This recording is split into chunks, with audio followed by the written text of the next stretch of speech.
Good morning, and this is the second video for those of you who are new to music production and to Logic Pro X.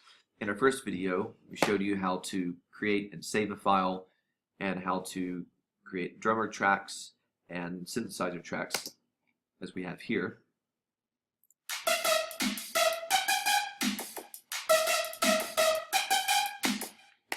Okay, and this time we're going to add different instruments.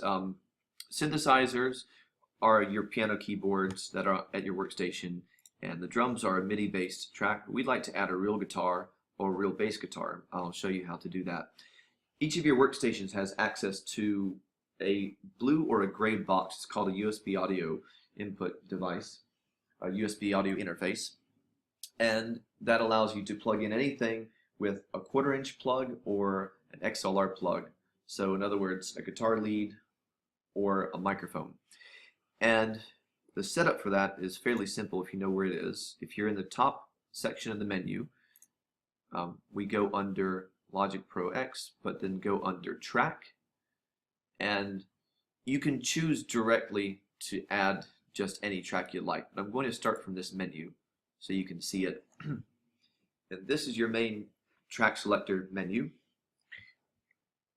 For this one, we're going to add a guitar or a bass. Now, you need to pay attention to what your input device is. I'm going to click into this menu so you can see it. If your USB audio interface is plugged in correctly in the back of the computer, it will automatically detect it as an input device. If it's in parentheses, come see me and I'll help you fix it. Don't choose the built-in microphone, please. And if it's set to that, again, I can help you sort that out. The output device, this fools a lot of people. You can choose either the built-in output or the box. In this case, my box is called Audio Box 44 BSL. Okay, if you choose the built-in output, that is the headphone output in the back of your workstation, and you can plug that in directly, and you don't need any adapters for your jack or anything.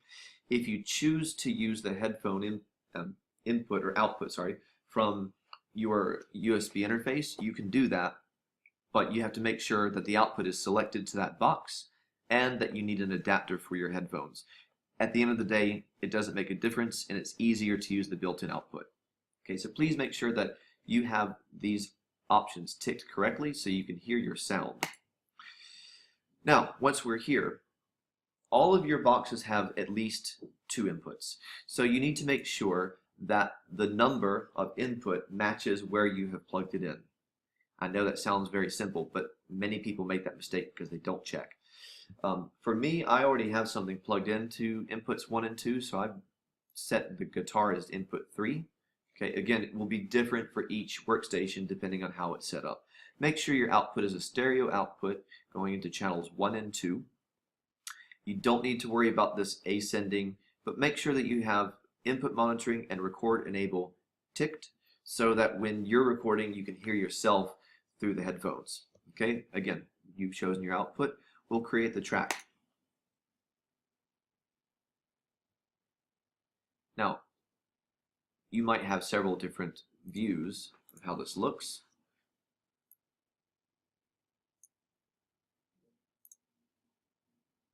I'd like to see kind of what it looks like with the, the front of the amp.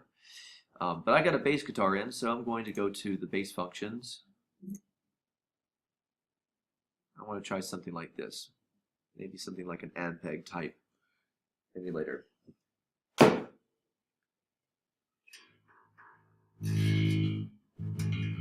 There we go. There's a bit of an echo. You can change your compressor. I'm not going to go into the details of how to change the effects, so I'll let you do that on your own time.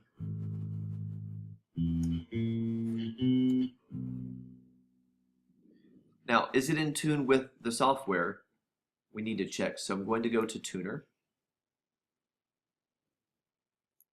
and it will tune anything that comes in through that output. Not quite in tune, am I?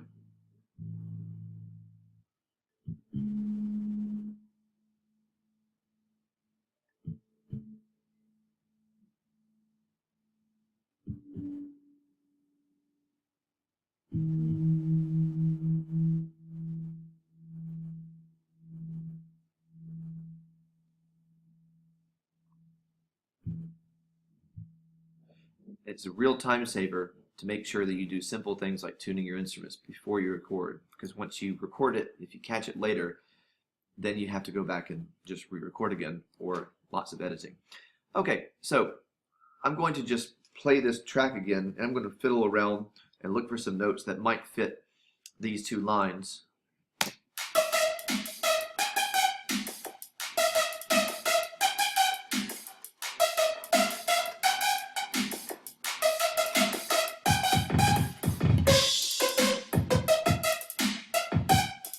Okay, I'll probably just do a simple 2-chord lick where I'm going starting from C and then I'll go down to G. Okay, so now you notice that because of the settings in Logic, if I'm playing those tracks over, you're not going to hear the bass playing all on top of it as well. Okay, so here we go.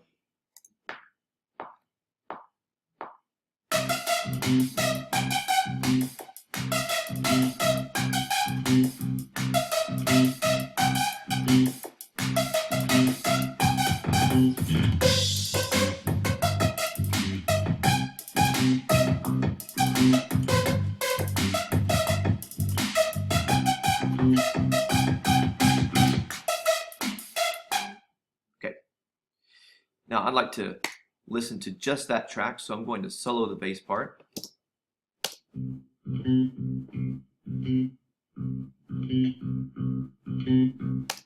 Okay, it's not bad.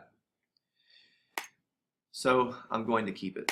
Now there are other things you can do, such as changing the EQ and the levels. I'm going to cover that in another video. The process of setting up the guitar is exactly the same as the bass, so I'm going to let you figure that out on your own. I don't want to make these videos too terribly long, but that should cover how to put in an instrument that is a guitar or a bass. Okay, I'll show a very brief video next about how to use a vocal mic in a situation such as a classroom. Thank you very much for watching.